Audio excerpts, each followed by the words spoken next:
আমাদের এই যে শিক্ষার হার এত কম, এইটার দায় কার? আপনারা বলেন না শিক্ষা একটি অধিকার, আমি কি সবিনয় জিজ্ঞাসা করতে পারি কতটুকু শিক্ষা অধিকার? কাজে বইয়ের অর্থ 4 বছর আগে হলে দিচ্ছে কিনা শুনবো তো। এই যে বাংলা বইয়ের নাম ইংরেজিতে দিতে আমরা বাধ্য হচ্ছি, এটা হচ্ছে আমাদের তথাকথিত জেনারেশন জি একটা আলামত। তো কিন্তু এরপরও আমি বইটার প্রশংসা করবো এই জন্য, বঙ্কিমচন্দ্র চট্টোপাধ্যায়ের কথা আপনাদের মনে আছে, তিনি এক জায়গায় বলেছিলেন যখন মোটা মোটা বই লেখা হয়, বলে এত মোটা যে বই ছুড়ে মধ্যে জোয়ান মানুষ শুনতে হবে, এটা জোয়ান মানুষ শুনতে হবে। কিন্তু বইয়ের দিক কি আছে? আমাদের একজন বললেন না, এর মধ্যে নাই এমন কোনো কথা খুঁজে পান না। আমার তো জন্মের দোষ, আমার দিদিমা আমার জন্মের সময় মজুর দেননি বলে একটু চিন্তা করে বলি, এর মধ্যে নাই অনেক কথা আছে, আমি বের করতে একটা কথা জিজ্ঞেস করা কি যায় না? ব্রিটিশের বিরুদ্ধে যে স্বাধীনতা সংগ্রাম হয়েছিল, যা আমরা প্রায় ভুলে গিয়েছি, আমাদের ইতিহাস 1947 সালের পরে শুরু হয়, আগেরটা প্রায় ভুলে যেতে চাই। তখন কি প্রতিশ্রুতি ছিল? দেশের সর্বসাধারণকে লেখাপড়ার সুযোগ দেওয়া হবে।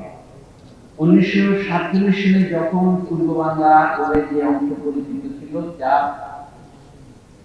ব্রিটিশ সাম্রাজ্য থেকে বের হয়ে পাকিস্তানের অংশ হয়েছিল, সেখানে শিক্ষিতার হার মানে নাম দস্তখত করাকে শিক্ষিত করা বলে, প্রথম আলো পড়া কিনা। তো সেই রকম শিক্ষিত লোকের সঙ্গে ছিল 6%, এইভাবে সারা ভারতে ছিল 12%। মানে এইটা ভারতের মধ্যে পশ্চাৎপদ ভারতের মধ্যে সবচেয়ে পশ্চাৎপদ আমরা এখন টান যে সংখ্যা বাড়াতে বাড়াতে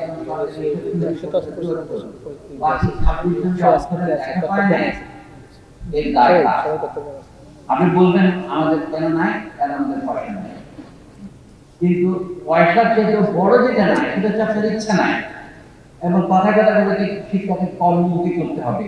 তো রাষ্ট্র যদি, রাষ্ট্র বলতে শুধু আমি সরকার বোঝাচ্ছি না, রাষ্ট্র এবং সরকার মিলে যেটা আমরা সমাজ, তা যদি আপনার জন্য যথেষ্ট কাজের ব্যবস্থা করতে না পারে, তাই আপনি তাকে শিক্ষিত রাখবেন। কারণ আপনি তো চান বেকার মানুষ শিক্ষিত হলে অসুবিধা, বেকার মানুষ শিক্ষিত থাকলে যেন বেকার নয়। তাহলে আমরা শিক্ষা কেন দেই? রাষ্ট্রের তরফ থেকে কর্মী যোগানের জন্য, দক্ষ শ্রমিকের জন্য, আমলার জন্য, সামরিক কর্তার জন্য, শিক্ষার তাদেরকে স্কিল লেবার, শিক্ষিত দক্ষ শ্রমিক তৈরি করা। কিন্তু আমরা যারা লেখাপড়া করতে চাই, তারা কেন চাই? আমি চাই উন্নত উপার্জন, আমি চাই সামাজিক মর্যাদা, অথবা বিবাহের বাজারের বিজ্ঞাপন দেখে বোঝা যায়। 1980 সালে শ্রীলঙ্কার সানজাপ্তার থেকে একটা বিজ্ঞাপন আমি দেখেছি, সেখানে বিজ্ঞাপন দেওয়া হয়েছে সর্বোচ্চ কাস্ট বন্দী ধর্মে, নারীর বয়স 29, উচ্চতা 65 ইঞ্চি, তার জন্য বর চাচ্ছে মা বাবা, তাকে 1 লাখ টাকা নগদ, 5 লাখ টাকা যৌতুক দেওয়া হবে, 2 বিঘা জমি দেওয়া হবে, সবই আছে। স্বামী চা হচ্ছে কিভাবে করতে হবে, ডাক্তার, ইঞ্জিনিয়ার, চার্টার্ড অ্যাকাউন্ট্যান্ট, বিশ্ববিদ্যালয়ের অধ্যাপক, এই ক্রমে। মানে লেখাপড়া আপনার বাজার টানতে দিতে হবে, এই হচ্ছে চাহিদা। আর সরবরাহ কি রাষ্ট্র করে তার চাহিদা অনুসারে, যেহেতু আমার কাজ নেই, আমার কারখানা নেই, আমরা একটা আবাল পরিবেশ, সুতরাং আমার শিক্ষার দায় নেওয়ার কোনো কর্তব্য নেই। এই কথাগুলো পরিষ্কার। আমি তো জিজ্ঞাসা করি, আমাদের দেশে এখন 26 জন লোক সরকারি হিসাবে নিরক্ষর কেন? ইউনেস্কো হিসাব করে শতকরা 5 থেকে 6 জন লোকের বেশি লোক আমাদের দেশে কার্যত শিক্ষিত নয়। যে প্রথম আলো বিজ্ঞাপন দেয় কত যেন, মানে 60 লাখ লোক আমাদের পত্রিকা পড়ে, মানে অনলাইনে এবং সাধারণ ছাপায় মিলে প্রত্যেকে তো নিজেকে জাহির করতে চায়। আমি আনসার বক্তৃতায় প্রথম কথাবার বললাম, নিজের বিজ্ঞাপনটা দিতে হয়, আমি আমার বিজ্ঞাপন দিব। আমাদের এই যে শিক্ষার হার এত কম, এইটার দায় কার?